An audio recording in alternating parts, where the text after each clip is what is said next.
Hello, this is Catherine from Accelerated Reader, reading books for you. Today, I will be reading chapter 21 and 22 from Two Very Rare Bears by S.B. Bullock and G.S. Before I begin reading, I would like to give a big thanks to the authors for sending me this book to read on my channel. In the description below, I've included links where you may find and purchase this book. Don't forget to like and subscribe. Chapter 21. And so, 2 hours later, they were all on their way to London King's Cross to make the journey back to the north of England. Maggie had booked a minivan taxi to get them all to the station, laden down with all of their luggage, 2 small bears, and the cats in travel baskets. They arrived on the platform looking like a traveling circus. The train was packed with excited Christmas travelers, everyone heading to friends and loved ones for the big day, as it was now the 23rd of December. The train journey home wasn't as much fun without Sam Scottford's mega mix rocking the carriage. A few hours later, at 14:48, the train pulled into Leeds Station. Michael Brown, the son of Steve, who owned Brown's Taxis, was waiting for them on arrival. "We have a couple of new passengers," said Grandpa, looking down at the cats sat in their baskets. "And this is Maggie, my eldest daughter." Michael smiled and said, "Hello. You all look like you've had a great time. Let's get you home." Harry and George, who had spent the journey tucked into the side of Tom's chair, were feeling a little restless, as they had to sit still on the busy train. "Not long now," whispered Tom. The journey back to the farm took about an hour. Harry and George both smiled up at Tom. Harry couldn't wait to show his brother, George, the farm. As the taxi drove up the drive to Pendle Farm, Grandpa opened the window and took a deep breath. Good, old-fashioned Yorkshire air. There's nothing quite like it. You just don't get that in London, Margaret. "Oh, I know. How invigorating. The cats are going to love it up here," said Auntie Maggie. As Queenie purred and cooed in her basket, everyone laughed. "Queenie is like 2 pets in one, a cat and a pigeon," said Emily. Outside Pendle Farm stood the familiar sight of Andy in his trademark shorts, grinning and waving at the family. "Goodness gracious," said Auntie Maggie. "He's still in shorts." "He wears them all year round," said Tom, laughing.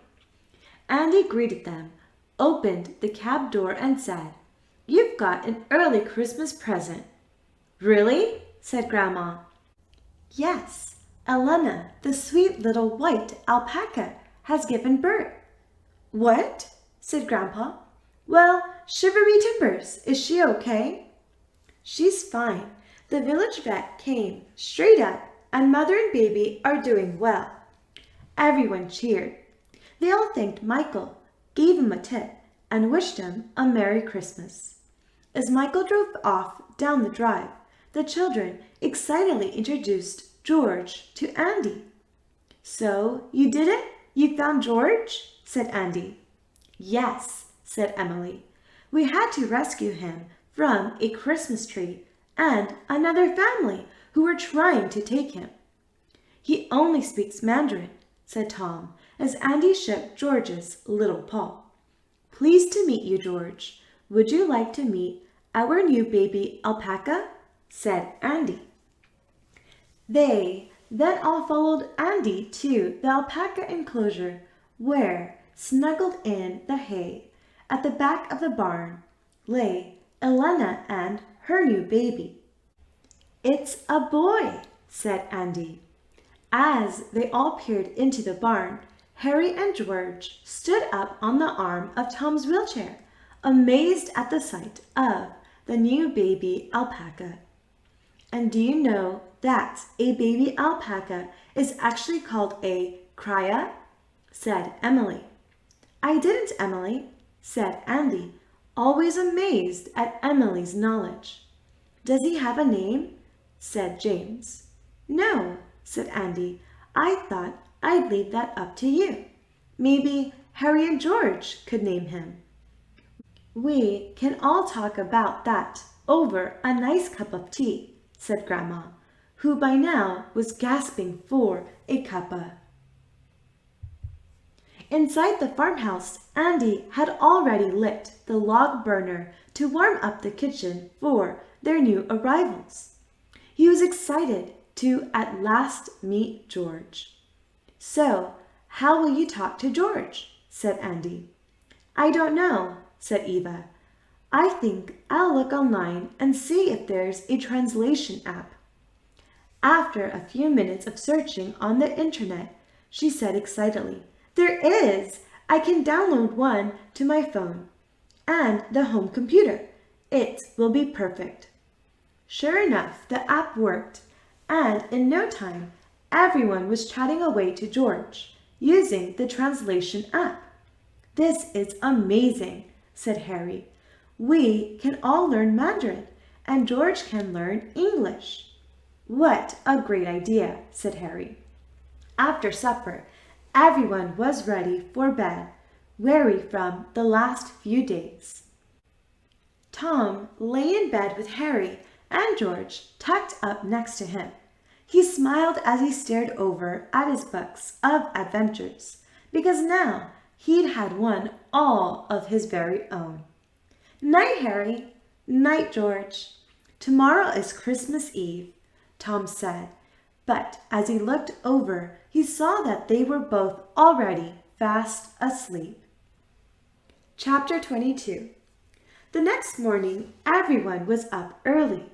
Pendle Farm was a hive of activity, with only one day left before Christmas. Auntie Maggie was settling Pippin and Queenie into their new home. They were both quite taken with the armchair by the fireplace. Harry was showing George around. The bears were having so much fun together.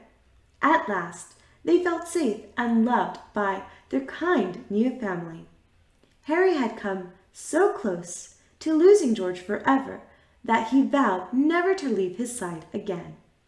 Just then, Andy arrived. Did you give the baby alpaca a name yet? He said. We didn't decide, said Grandpa. I know. Why don't you all write down a name on a piece of paper and put them all in a hat, said Andy. That's a great idea, said Grandpa.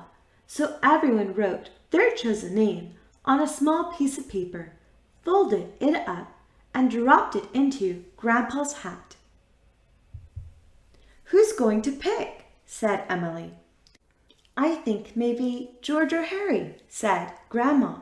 So Harry and George dipped their furry little paws into the hat, and together they pulled out a folded piece of paper and handed it to James, who opened it and said, It's Charlie. Everybody clapped. It's my name, said James proudly.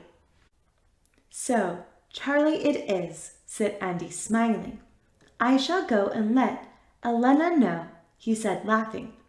As Andy opened the farmhouse door, the postman had just arrived. You saved me knocking, he said to Andy. I have a package here for the children of Pendle Farm. Andy handed the package to Grandma. Children, you have a parcel to open, she shouted. The children wondered what on earth it could be. Eva carefully opened the thick brown envelope. I can't believe it. It's from our new friend, Sam Scotford, a.k.a. Mega Mix 2, she said. True to his word, Sam had made the children one of his famous mega mixes. He said he would, And he did, just in time for Christmas. He had titled it the Pendle Farm Christmas Mega Mix. "That's really good of him," said Eva. "Yes," said Tom, "and thanks to Sam, we saved George from the clutches of the Morgan family. If he hadn't walked straight into Ray Morgan at the bottom of those escalators in Churchill's and tripped him up, we would never have seen George again." "It's true. It's all thanks to Sam that we have George back," said Harry. "And he's completely unaware of how he saved the day," said Eva. "Well, you must thank him. You children could make him a nice thank you card," said Grandma. "And we could invite him and his family up to Pendle Farm for a mini break."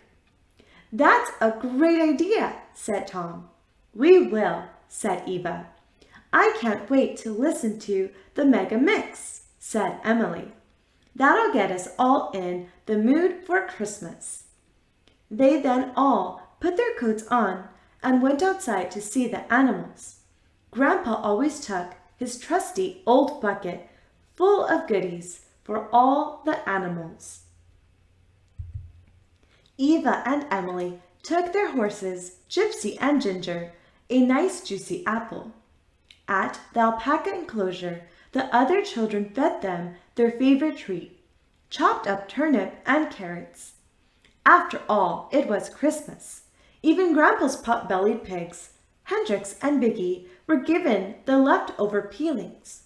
Inside, Auntie Maggie and Grandma were baking minced pies and making homemade brandy butter. Harry and George were so happy to be part of this lovely family. That evening, Grandpa sat at the piano, playing Christmas carols, whilst the children gathered around singing. Everyone was in the Christmas spirit.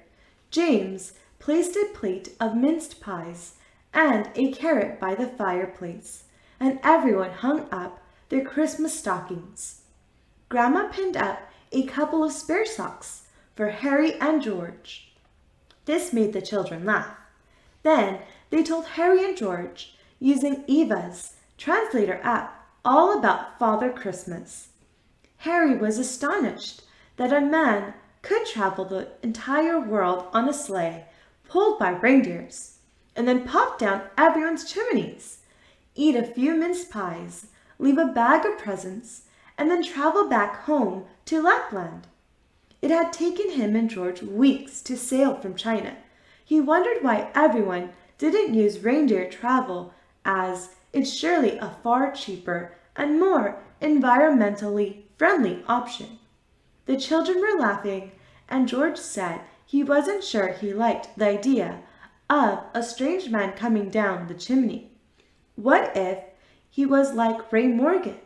Eva assured George that Father Christmas was a good man, and he brought good children nice presents. Harry and George were excited. They went up to bed, ready to experience their very first Christmas day together as part of a family.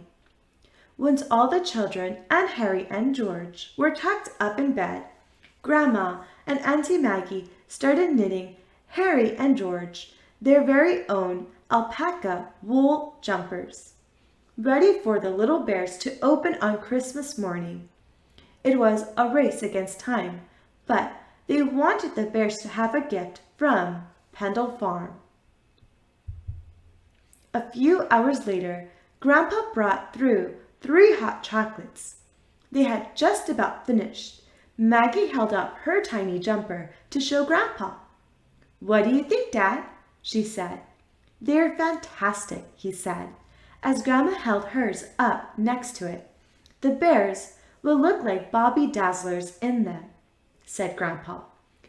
As they drank their hot chocolates, Grandma carefully wrapped their jumpers and placed them under the tree with the other gifts. "Right, we'd all better get to bed before Santa comes down this chimney," said Grandpa, chuckling. With that, Auntie Maggie, Grandma, and Grandpa crept quietly up the stairs and went to bed. Stay tuned for chapters 23 and 24. Thank you for listening. Don't forget to like and subscribe.